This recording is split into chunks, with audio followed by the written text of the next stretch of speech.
Hi, I'm Chuck LaFlèche in Winnipeg, Manitoba, and I'm Vice President and Senior Consultant for Global Philanthropic Canada.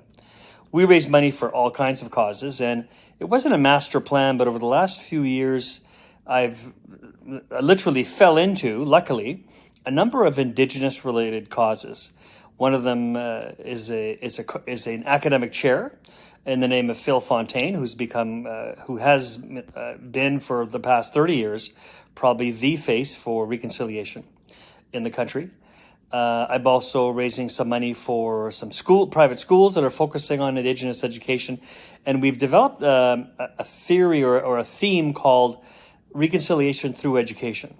And Justice Sinclair, when he wrapped up his Truth and Reconciliation Commission, actually commented that education got us into this mess. Education will get us out. Yeah, I think the fundraising sector in Canada needs to be more in tune with First Nations people, and that means going on to the nation, meeting with leaders, meeting with the chief and council, getting to understand what their needs are.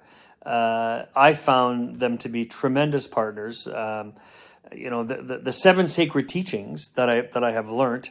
I always said if our planet was going to be destroyed, we had to start a new civilization. You couldn't go wrong with those 7 sacred teachings, which is why, I'm working with a group right now, a First Nation, to help raise money for a Catholic church, which really seems counterintuitive, but they see no problem reconciling their Indigenous faith and customs and 7 sacred teachings and the Catholic or Christian teaching. So they're just, and let's face facts, nobody on the planet knows how to look after the environment better than they do. They've done it for 5,000 years before we came along. So I think we have a lot to learn from them about respect for Earth, the respect for each other, and it's just, and I think we need to stop imposing, what are the non-Indigenous beliefs and non-Indigenous priorities. Listen to them, to what their priorities are, because they're often either in line with ours or they're usually pretty good ideas, pretty good causes. So I think we have to listen more, be more involved, and be less, I don't want to say less of a colonizer, but in fact we do need to be less paternalistic. And these guys have been around thousands of years. They kind of know what's going on. I think we need to do a better job at listening to them. I've learned so much over the last few years with meeting with Indigenous people. I now have a spirit name. I'm Thunder Echo Man. And I can't believe how much I didn't know. I'm actually embarrassed as a 63-year-old, even though I don't look it. What I didn't know about Indigenous people, whose country we basically walked into 100 and some years ago. And it was the same thing with Buffy Sainte-Marie. I'd heard of her peripherally. Growing up, I knew she, I think of protest songs when I think of her, but I had no idea the depth and breadth of her talent.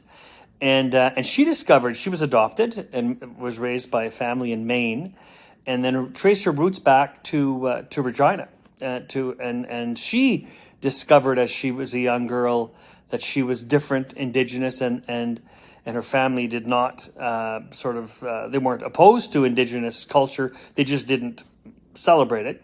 So on her own, she discovered her roots, her culture, and really discovered that she was part of this amazing group. And true to her style, she got right into Indigenous rights. She was a talented musician, a natural musician. She said that she plays music naturally, doesn't read notes. But she was, again, I'm just floored by the influence this woman has had. I was so lucky to be a little bit less ignorant about the incredible ball of energy that is Buffy Sainte-Marie, and her talent that continues to shine and continues to inspire not only Indigenous people, but all people.